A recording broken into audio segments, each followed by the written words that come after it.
शाळेत असताना माझ्या घरच्यांनी शिक्षकांना सांगून ठेवलं होतं, पोरगी जर कॉपी करताना सापडली तर हात सुजेपर्यंत छड्या द्या. मला पण सक्त ताकीद होती की परीक्षेत कधी कॉपी करायची नाही आणि कॉपी करणाऱ्या मुलींसोबत राहायचं पण नाही. आत्ताच असल्या चुकीच्या शॉर्टकटची सवय लागली तर आयुष्यात पुढे हीच सवय लागेल. हे होते आपले पालक. पण आजकालचे पालक त्यांच्या मुलाला साधं रागवलं तरी दुसऱ्या दिवशी शाळेत हजर होतात आणि शिक्षकाला नको तेवढं बोलतात. चुकून जर शिक्षकाने एखादी छडी दिली किंवा एखादा फटका जरी मारला तरी प्रकरण पार पोलीस केसपर्यंत जातं. आता तर एक नवीनच धक्कादायक प्रकार मराठवाड्यातल्या बीडमधून समोर येतोय. बोर्डाच्या पेपरमध्ये पास होण्यासाठी चक्क पालकांनी स्वतःच्या मुलांना कॉपी पुरवल्याचं ड्रोन कॅमेरामध्ये कैद झालंय आणि त्याचे व्हिडिओ सध्या सोशल मीडियावर बरेच व्हायरल होत आहेत. याच पार्श्वभूमीवर हा बीडचा कॉपी पॅटर्न नेमका काय? 10वी-12वी पास व्हायचं असेल तर लोक बीडला काय ऍडमिशन घेतायत?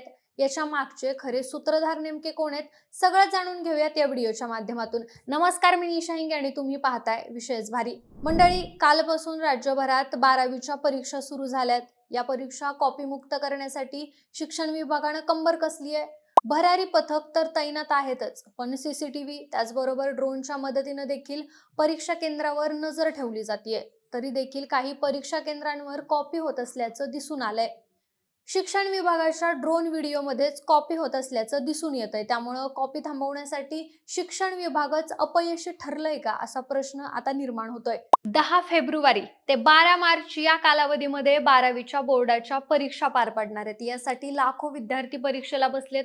मात्र अशा प्रकारे ज्या घटना समोर येत आहेत त्यामुळे राज्य सरकारच्या कॉपीमुक्त अभियानाचा फज्जा उडाल्याचं समोर येत आहे. आणि या सगळ्या कॉपीच्या घटना घडण्याचं प्रमाण जे आहे ते मराठवाड्यामध्ये कुठंतरी जास्त दिसून येत आहे. बीड जिल्ह्यातल्या चौसाळा इथून एक धक्कादायक व्हिडिओ समोर आलाय. 12वीच्या इंग्रजी विषयाच्या परीक्षेदरम्यान विद्यार्थ्यांना कॉपी पुरवण्यासाठी पालकांनी चक्क महाविद्यालयाच्या भिंती आणि खिडक्यांवरती चढून खतरनाक कसरत करत विद्यार्थ्यांना कॉप्या पुरवल्यात. विशेष म्हणजे हा सगळा प्रकार प्रशासनानं तैनात केलेल्या ड्रोन कॅमेऱ्यात कैद झालाय. या प्रकारामुळे शिक्षण क्षेत्राची देखील मोठ्या प्रमाणावर बदनामी होतीये. याआधी देखील अनेक वेळा बीड जिल्हा हा परीक्षांमध्ये होणाऱ्या कॉपी प्रकारांसाठी चर्चेत आलाय. बरं, याआधी देखील अशा प्रकारच्या घटना जेव्हा समोर आल्यात त्यामध्ये स्पष्ट दिसतंय की अनेकदा वर्गावर सुपरविजनसाठी असलेल्या शिक्षकांनीच अशा पद्धतीच्या कॉप्या विद्यार्थ्यांना पुरवल्यात. या सगळ्या गोष्टींची तथ्यता विषयच भारीनं तपासलेली नाहीये, पण आजूबाजूला जे बोललं जात आहे त्यातून तर या गोष्टी समोर येत आहेत की बीडमध्ये एक प्रकारचा कॉपी पॅटर्न राबवला जातो. विद्यार्थ्यांना शिक्षक किंवा त्या संस्थेतलेच काही लोक आणि सोबतच पालकही कॉप्या पुरवतात. या घटना घडतायत हे जरी खरं असलं तरी याबद्दलची कोणतीही कठोर कारवाई झालेली दिसत नाहीये. कारण या प्रकारांबद्दल ज्यांनी आवाज उठवला पाहिजे तीच लोक जर यामध्ये सामील असतील तर अपेक्षा तरी कुणाकडून ठेवणार? यावर शिक्षणाधिकारी प्रिया राणी पाटील यांनी देखील भाष्य केलंय. चौसाळा इथं घडलेला प्रकार चुकीचा आहे, मात्र परीक्षा हॉलमध्ये कुणालाही कॉपी देता आली नाहीये.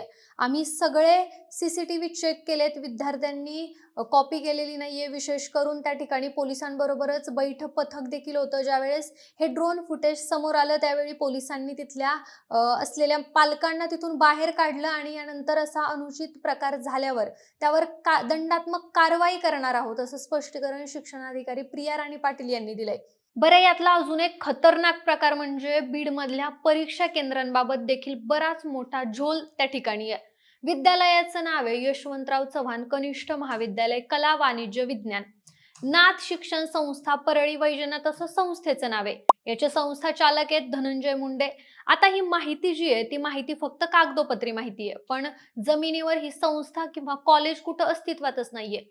पैसे द्या, कॉपी करा, पास व्हा, असा 12वी परीक्षा पास होण्याचा बीड पॅटर्न याच्यातून समोर येतोय. नेमकं प्रकरण काय ते थोडक्यात बघूयात. बीडच्या परळीत यशवंतराव चव्हाण कनिष्ठ महाविद्यालयात 12वीची परीक्षा सुरू आहे. मात्र विद्यार्थ्यांचं सेंटरचं ठिकाण जे आहे ते हॉल तिकीटवरती एक आहे आणि परीक्षा देण्यासाठी दुसरंच आहे. असा प्रकार या ठिकाणी घडतोय. परळी तालुक्यात एकूण 11 सेंटरवर 5000 विद्यार्थी बोर्डाची परीक्षा देतात. आता या यशवंतराव चव्हाण महाविद्यालयाचे विद्यार्थी परीक्षा देत आहेत त्या शाळेमध्ये ज्याचं नाव आहे शारदा विद्यामंदिर माध्यमिक विद्यालय जिरेवाडी. आणि महत्वाचं म्हणजे या शाळेला परीक्षा सेंटरच नाहीये. या शाळेतल्या मुलांना सुट्ट्या देऊन घरी बसवलंय आणि या शाळेमध्ये 12वीच्या बोर्डाची परीक्षा घेतली जाते. परळी तालुक्यात एकही केंद्र संवेदनशील नाही अशी कबुली खुद्द इथले शिक्षण विभागाचे अधिकारी गिरी यांनी दिली असं माध्यमांमध्ये सांगितलं जात आहे. मंडळी ते म्हणतात ना की माहिती तर सगळ्यांना असतं पण यावर उघडपणे बोलायला कुणीच तयार नाहीये. त्यातलाच हा एक प्रकार आहे. पश्चिम महाराष्ट्रामध्ये गेल्या काही वर्षांपासून हा एक वेगळा ट्रेंड आलाय. आता मेडिकल किंवा इंजिनिअरिंगला ऍडमिशन घेण्यासाठी महत्वाचे असते जेई, नीट किंवा सीईटी परीक्षा पास होणं. हे सगळं स्पर्धा परीक्षांचं फॅड आपल्या वेळेला नव्हतं. आपल्या वेळेला आपण 11वी-12वीत जे अकॅडमिक स्टडी आहे त्यावर फोकस करायचो. बोर्डाच्या एक्झाम संपल्या की जे 2-3 महिने मिळायचे त्यामध्ये इतर परीक्षांचा अभ्यास करायचो. मात्र आता आजकालची जी पिढी आहे त्यामध्ये 11वी-12वी मध्ये विद्यार्थ्यांना 11वी-12वीच्या बोर्डाच्या परीक्षेचा पण अभ्यास करायचा असतो. सोशल मीडियावर पण ऍक्टिव्ह राहायचं असतं आणि त्यानंतर होणाऱ्या जेई, नीट किंवा सीईटी सारख्या परीक्षांचा अभ्यास पण करायचा असतो. आणि या सगळ्याचा मेळ काय त्यांना बसत नाही आणि मग मुलं कुठंतरी शॉर्टकट शोधायला लागतात. बरं, ही मुलं 17-18 वर्षाची असतात. त्यांना कसं कमी अभ्यास करून पास व्हायचंय, त्यासाठी त्यांनी शॉर्टकट शोधणं आपण त्यांच्या वयानुसार थोडं समजू पण शकतो. पण जे शिकले सवरलेले पालक आहेत किंवा ज्यांनी आयुष्यात स्ट्रगल काय असतो तो बघितलाय आणि सगळ्यात महत्त्वाचं म्हणजे या संस्थांमध्ये जे शिक्षक आहेत त्यांच्यासारख्या अगदी दुनियादारी बघितलेल्या जबाबदार लोकांनी पण विद्यार्थ्यांच्या चुकीच्या पद्धतीच्या या शॉर्टकटला सपोर्ट करणं कितपत योग्य आहे? या गोष्टींबद्दल फारसं उघडपणे कुठं बोललं जात नाही.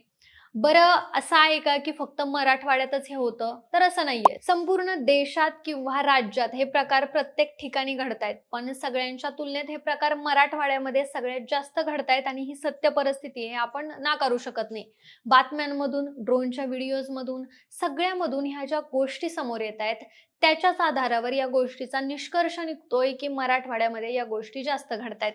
हा सगळा काळा बाजार आता चालतो नेमका कसा? तर मराठवाडा सोडून इतर ठिकाणी विशेष करून पश्चिम महाराष्ट्रामध्ये ज्या विद्यार्थ्यांना भरतीची तयारी करायची आहे किंवा त्यांची एक बौद्धिक क्षमता 10वी किंवा 12वीची परीक्षा पास करण्याची नाहीये किंवा ज्यांना अभ्यास न करता डायरेक्ट पास व्हायचे, असे विद्यार्थी त्या संस्थांशी संपर्क साधतात. मग त्या संस्था विद्यार्थ्यांना पैशाची मागणी करतात आणि अमुक अमुक रक्कम आम्हाला द्या, आम्ही तुम्हाला पास करतो, अशी त्यांच्यामध्ये डील होते. मग त्या ठरलेल्या डील प्रमाणे या संस्था, शिक्षक आणि त्या संस्थेतले बरेच कार्यरत असणारे पदाधिकारी कशा प्रकारे विद्यार्थ्यांना पास करतात हे आपण या ड्रोन कॅमेरा शूट झालेल्या व्हिडिओज मधून बघितलं.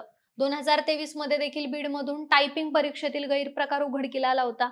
85 विद्यार्थी परीक्षा केंद्रात गैरहजर असताना ऑनलाईन मध्ये हजेरी दाखवून त्या विद्यार्थ्यांना पास करण्याचा घाट संस्था चालक आणि केंद्र चालकांनी घातला होता. परीक्षा केंद्रात गैरहजर असतानाही 85 विद्यार्थ्यांची ऑनलाईन हजेरी होती.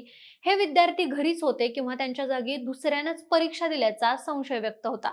पण मंडळी, आता या व्हायरल होणाऱ्या व्हिडिओजमध्ये जे पालक आपल्या विद्यार्थ्यांना कॉप्या पुरवण्याचं काम करताना दिसतायत, त्यांच्यावर प्रशासन कशा पद्धतीनं कारवाई करणार हे पाहणं महत्त्वाचं ठरणार आहे. अशा लोकांवर थेट गुन्हे दाखल करण्याचे आदेश जिल्हाधिकाऱ्यांनी दिलेत.